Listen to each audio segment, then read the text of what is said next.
All right, we're back up here in Lebanon, Indiana, and what a great honor it is to have here Don and Mel Kenyon. What can you ask these guys that hasn't already been asked or hasn't been done in an interview? It's impossible. I tried to read up on you guys, and there's just so much, and there's so many videos out there, and the people know so much about you, yet they don't.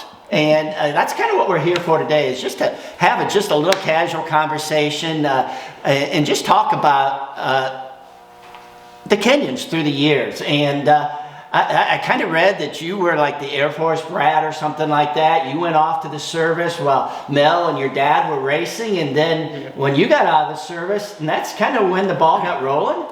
Yeah, I never gambled when I was in the service, but I was a banker, okay? I'd loan 10 for 20, 20 for 40. And when I got out of the service, I had a few dollars. And I spent most of my time over in Europe, and had a great time when I was in the service. I honestly tell everybody that I would never sell you. I joined the Air Force. Had a great time, saw a lot of country, learned how to be a mechanic, because before I went in the service, I would walk across the street to work on a car. A race car especially. Yeah, he lived and died with them things. I didn't care about them at all. When I got out of the service, I had a few dollars. He said, let's buy a midget. And I said, well, what do we want a midget for? We need to run a midget. I said, okay, we'll buy a midget. Well, you were running what? They called jalopies or coupes or something back then? Modified coupes, yeah. And for 2 years, and then they wouldn't let me unload anymore because I always won the races, so. Yeah, he had something that wasn't illegal, but it looked illegal, put it that way. Just, you took the rule book and you read between the lines. The guy that owned, he and another fellow had the coupe. I wasn't part of that one. They had that before I got out of the service. But that's where he learned what he was doing. And first car we ever built was a 3/4 midget. Had a Crosley engine in it. And we just played with that. We never raced it, just kind of went out to race. And in Davenport, Iowa, went out to the racetrack and played with it. And then after we bought the midget, then I remember one of the first places we went to was Rockford, Illinois, on a high-back quarter. Yeah. And it had a Ford tractor motor in it. Yeah, we did. Had a Ford tractor motor. 4-cylinder Ford tractor. And first place he did, first race we had, he's going through the corner and somebody spun, so he was sitting there watching spin down there, and he ran right into somebody else. So you took the tractor and you plowed the field. Yeah. So, the midget then, sounds like you just kind of became successful right off the bat. We did. We went to Florida for the first time, and Hollywood, Florida was our first race down there that we won. And then, of course, we started running Joliet, Illinois, and Chicago. Remember United, a group out of Joliet, Illinois, and they were the sanctioning body. We ran for them. We lived in Davenport, Iowa. Okay, I was going to say, you're talking about that area. We lived in Davenport, Iowa. We raced every Wednesday night in Blue Island, Chicago. Yeah. Every Friday night in Blue Island, Chicago. Every Saturday night in Joliet, Illinois. Every Sunday night in Sun Prairie, Wisconsin. Wow. Plus he had a full-time job and I had a full-time job. And fortunately we had employers that didn't care how you got it done as long as you got it done. Except for me at Bendix Aviation, they said, you gotta make up your mind what you're gonna do. I said, goodbye. Is that right? And then the rest was history.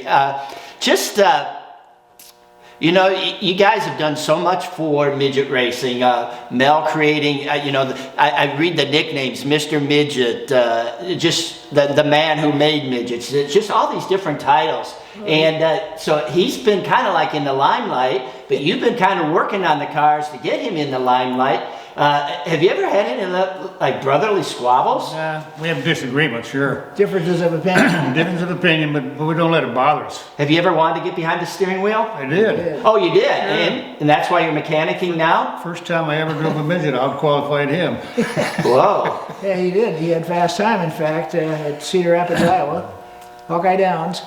And after the heat race, I think it was. Yeah, a fellow by the name of Dick Ritchie, who was at that stage of midget racing, was a pretty good guy. He broke his, so I said, here, take mine. My problem was, they didn't give me enough room out there. I wanted more room on a racetrack. They didn't give me enough room, so I said, I've had enough of this. I think I'll just build them. Well, you guys have done a lot of tinkering, and you're innovators. And talking with Mel earlier after the tragic accident at Langhorne, just the stories you were telling us about that, Mel, about being knocked unconscious, and this was before the triple layer Nomex and everything. Yeah, and this was what you said, just like a treated cotton uniform back then? That's what it was. I had a fire suit on, but it was 95 degrees in the shade. I knew I'd never finish because I could barely finish a 50-lap midget race. And so I chose the cotton suit, which I should not have done. But when we lost the motor, and we slid in our own oil and water, and banged the wall, and turned around down the right direction, almost down to about 30 mile an hour, when Pertubes, who was burned the year before me, and Ralph Ligori got in the same oil and water that I got. It left on the racetrack, and so they plowed into me. And I went whang, and my head hit the roll bar and knocked me out unconscious. And so I went to sleep and didn't wake up till 1:30 in the morning. You said it was like 3 minutes in the fire? It was 3 minutes in the fire before a Jeep showed up with fire bottles on it. Wow. And they put the fire out, and then they finally, my steering wheel didn't come off, so they couldn't, 3 guys couldn't get me out because of that. But they got the right hand outside the car, and the left hand stayed inside the car, so. Wow. 60% burnt, 40% third degree, so I was in trouble. But that didn't stop you, and then you and your dad decided that Mel's going to keep racing, and so you implemented something to keep him in the race car. It's kind of one of them things where, you know, he was going to do what he was going to do. Yeah. So we had a midget, and for a while we got to figure out a way to steer this darn thing. So between he and my dad and myself, we came up with this little apparatus that bolted to the steering wheel. It's kind of like a spinner in an awful car. If you're familiar with the old car, you used to have a spinner. Kind of like a spinner, except that it didn't turn. He had a pin and a socket on his glove that went over that pin, and he could steer with both hands that way. The only problem with that is if he ever hit something, that was a solid jolt because the pin didn't move. Well, our rack and pinion steering, which we had, all the inertia off the front wheels came right back through the steering wheel. Like I tore my right thumb off one time, and so we all went from mechanical steering to power steering, and that took the initial jolt away from damage to your hands. So that was good. And then of course with the Indy cars, we could steer those things with this pin, and you had to change weight and change gears with the right hand. Now you got steering wheels with buttons on them, so it's a lot easier to do. Yeah. You know, talking earlier too, just some of the innovations, an interesting story you were telling me about. I think that, I'm not sure if I've heard this in the interviews yet, but you came out with one of the first roll cages on the open wheel cars, and you tried it on the Indy car, and you were telling me, tell me that story again. Well, the midgets in 1969, when we went down to the Astrodome in Texas, we had a cage on. We also had a wing, and it took about 10 seconds for them to take the wing off. Okay?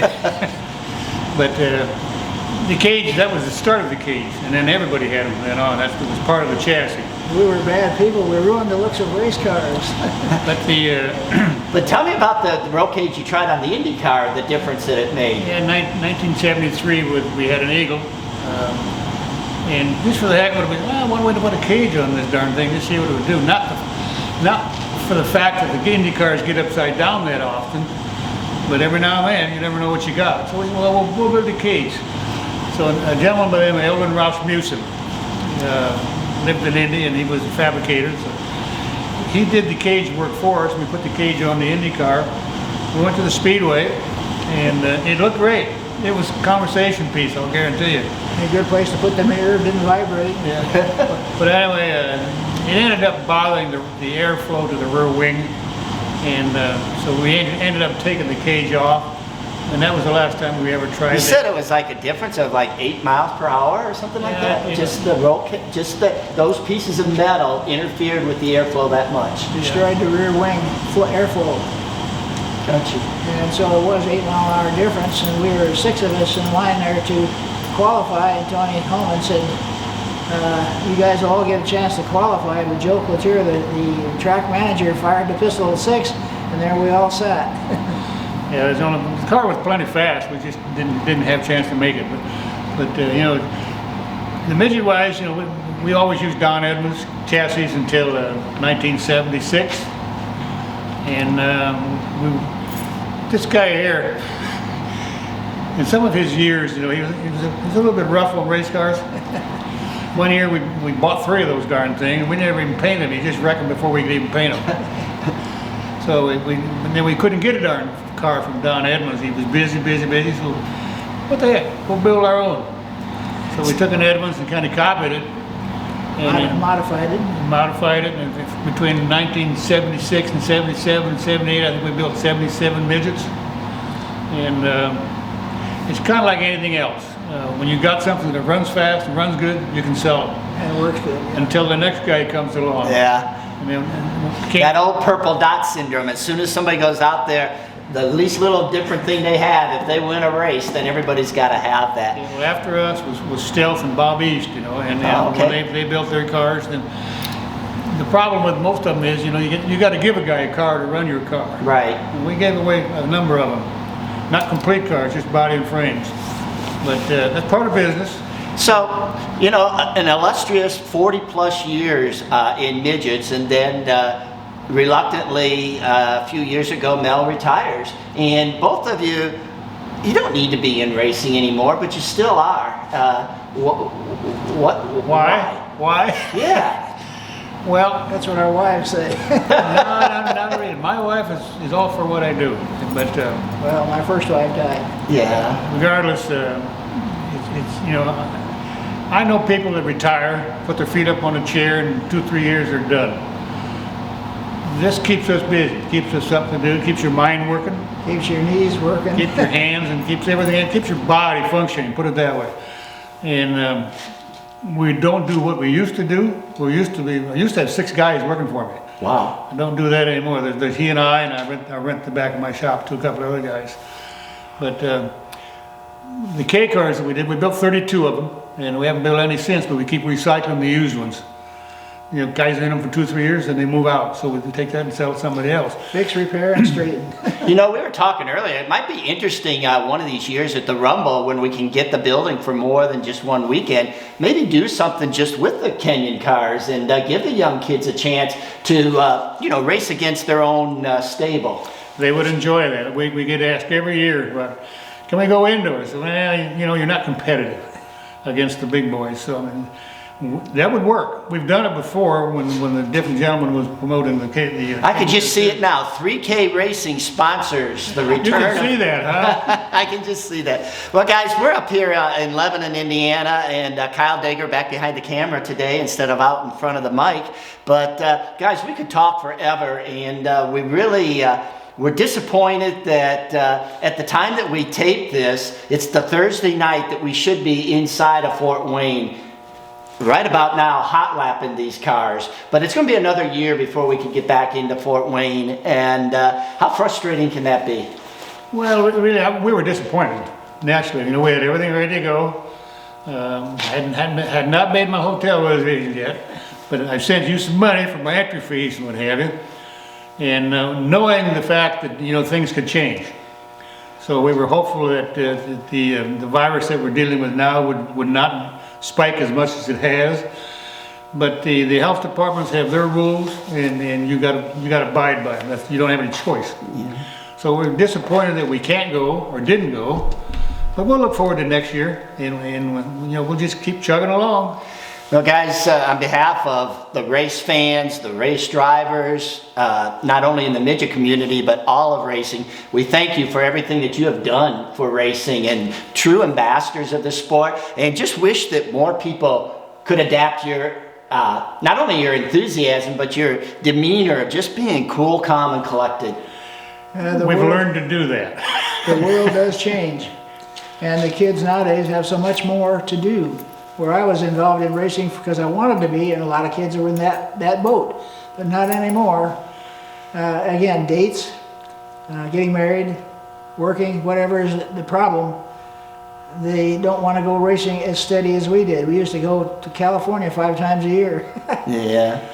Racing has changed, and but luckily we always have history to look back on, and you guys have made so much of that history, and so we thank you for that. And we're gonna break off here, guys, and thank you so much for what you've done. And we're gonna go a little bit further down the line now, and we're gonna talk to one of your drivers and get some input from him. Yeah, Nick Hamlin has been a good addition to what we do, and his brother Kyle.